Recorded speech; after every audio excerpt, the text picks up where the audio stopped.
I never got to meet my great-grandfather, Frank Rush. In fact, no one I know in the family did, since Frank died in 1934. I do know he was a commercial baker, and he left behind a few artifacts, including his handwritten cookbook. I'm boiling down and making Frank's recipes as a tribute to him and to other family members that we'll never get to meet. I'm Tom Mattingly, and this is Baking with Frank.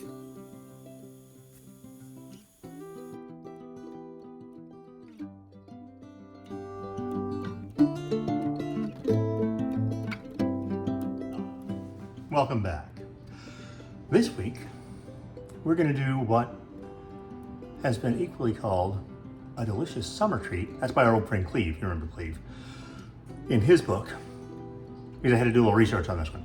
But also a great holiday treat. Now, if you're in Europe, particularly in the UK, a holiday is when you're on vacation, so also a good vacation treat for us Americans. So this is kind of the all-around thing. We're gonna see how it goes. All right, so we're gonna do Brandy Snap. Now the interesting thing about a Brandy Snap is there's no brandy. You can put brandy in it, but technically there is no brandy. So what we've got is, this is really simple. We're hoping it's gonna continue to be simple. 1/4 cup of butter. A 1/4 cup of white sugar. And a 1/4 cup, and I will tell you that Frank's recipe asked for molasses. We just did molasses. And you know, I have maple syrup in the house from a lovely little maple syrup farm in Southeast Indiana, just across the border here from Cincinnati. And I am partial to the extra dark because I think it has more flavor. So that, you know, in my mind, molasses, good enough. All right, I'm gonna put that in. Make sure we get every little last drop of that goodness, because those Indiana farmers didn't, you know, hang out all spring there so that I could waste. So, we're also at the stove. I'm gonna turn you down here so you can see what's going on. All right, got it? All right, so we're gonna turn on at a medium-low heat. And this is where I had to do the research, because as we know, Frank wasn't big on giving instruction because he knew everything he was doing. So we're gonna turn on medium-low heat and melt these together. Now, I will also tell you that in Frank's recipe, there are grated lemons. I don't have any lemons, and going with our mantra, use what's in the house, and we're gonna do something different. So, I'm gonna heat this over the medium-low heat. Let it go.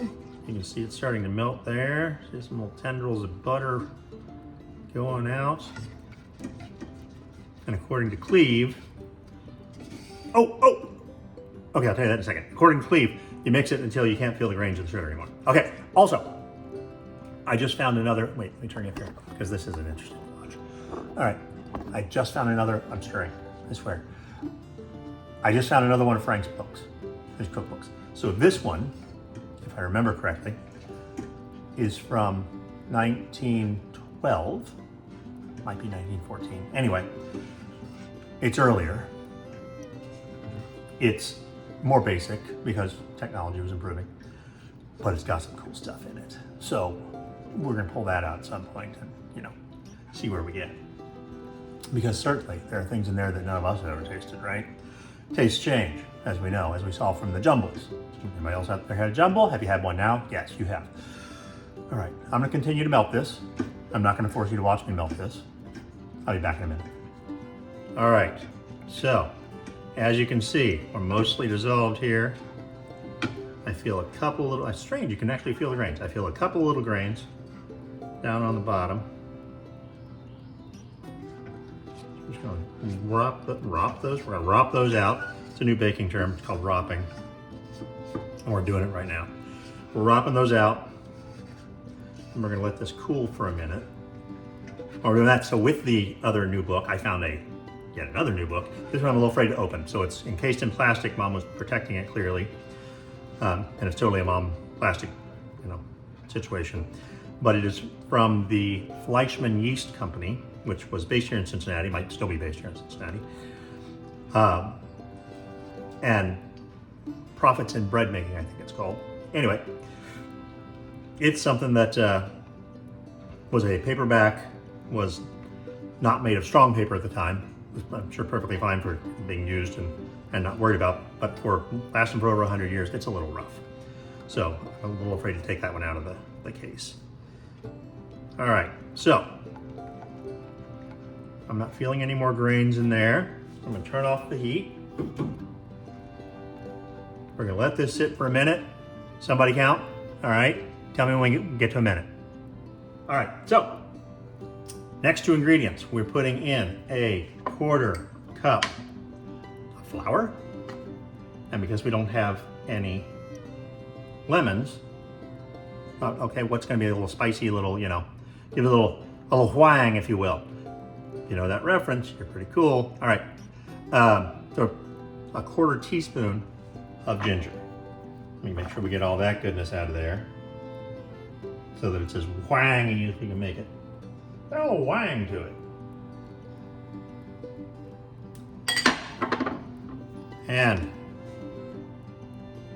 in she goes. And give that a stir.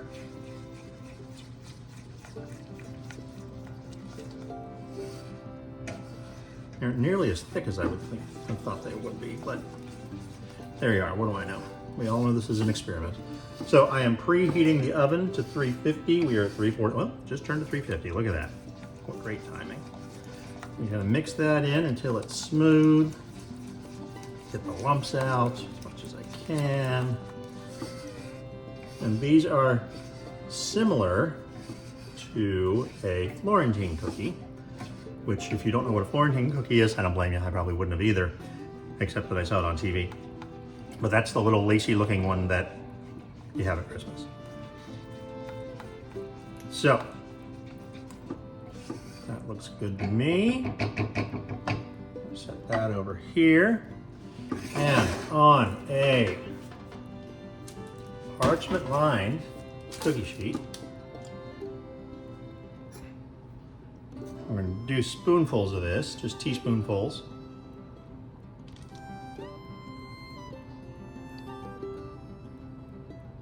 Six on a sheet.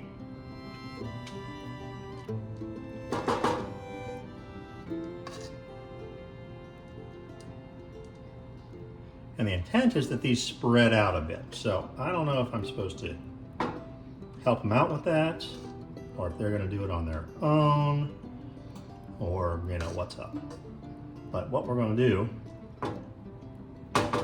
is I'm going to make a dozen of these, is do all 6, and then I'm going to, you know, see if we need to add more, and we'll go from there. Coming back. All right, so these are supposed to be about a 3.5 inch cookie. I do speak, I swear. I'd say that's pretty close. So we are at 350. We're going to pop these in the oven for 5 minutes. I'm going to do them one at a time. You'll see why here in a second. I'm not going to make you watch. So, what have we learned? These things get really thin, number one. And I looked at a recipe just to say, okay, now what? Because they're really thin. And said, let them cool for a minute, then wrap them around the handle of a wooden spoon. Well, so I'm letting them cool, and that's going just fine. Probably would go better if I took this really hot pan out of it. Ouch.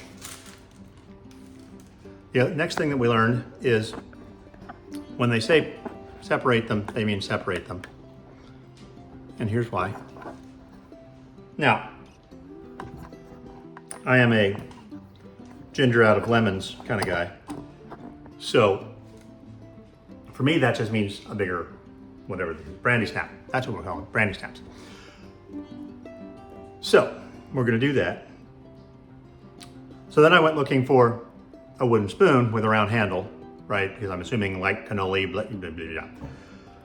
And in my drawer, we don't really have any that have round handles except for the ones that are the size of a pencil. And then I did find my favorite wooden spoon that got burned. talk about that later. But I brought it out for moral support. Then I saw on the stove, right behind me, this little wooden slotted whatever. I don't think it has ever been used, but it's getting used today. So we're gonna use that. So, let me be back down. We'll see how these things are coming along here. So those are burning up pretty well, all right. I can go like that. You know what? I'm gonna do this. And I'm gonna do this. I'm gonna go the other way. That's a whole lot of butter. I actually got this out to put them on.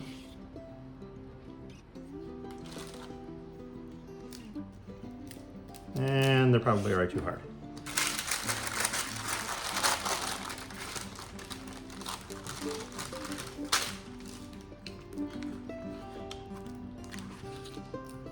All right, we're gonna make this one an extra special one.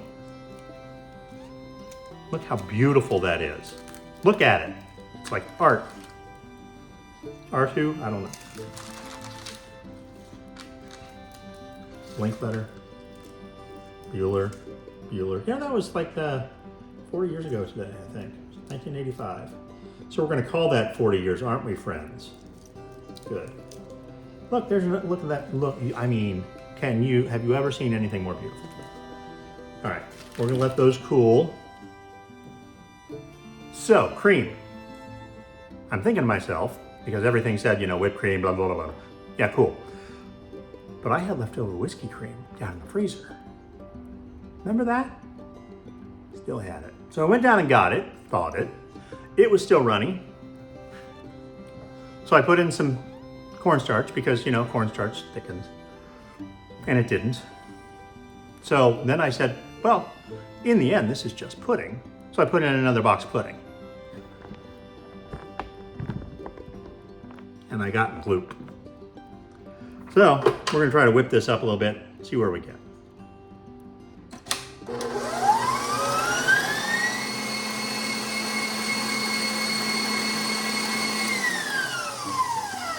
All right, so more learning. So, added cream, less gloopy, and I think in my worst cases, I've got whiskey vanilla pudding. So, all good, right? Cool. So we can take that off there and make that just work for us. Now, as for the, what were we calling them? Brandy Snaps. I knew we'd get there in the end. It occurred to me that maybe, and I'm just spitballing here, if we left the cookies on the thing, that they would harden on it, and thusly, if all is well, which it might not be, they would just slide right off like that, still kind of soft, and we could fill them and maybe rescue a couple of these things. But we'll see. And yes, found another spoon. So not an entire loss.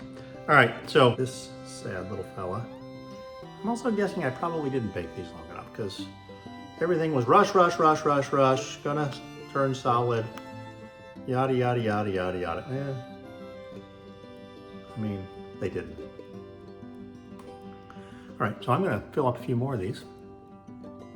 Figure out what we do with the flat ones because I did taste it and it's delicious.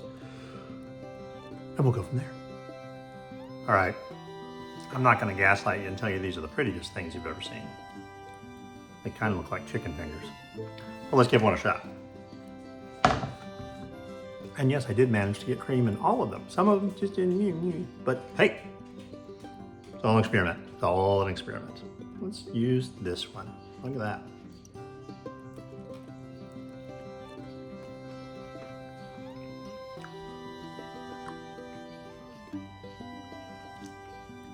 I'm sorry, Swedish Spritz. This might be my new favorite thing.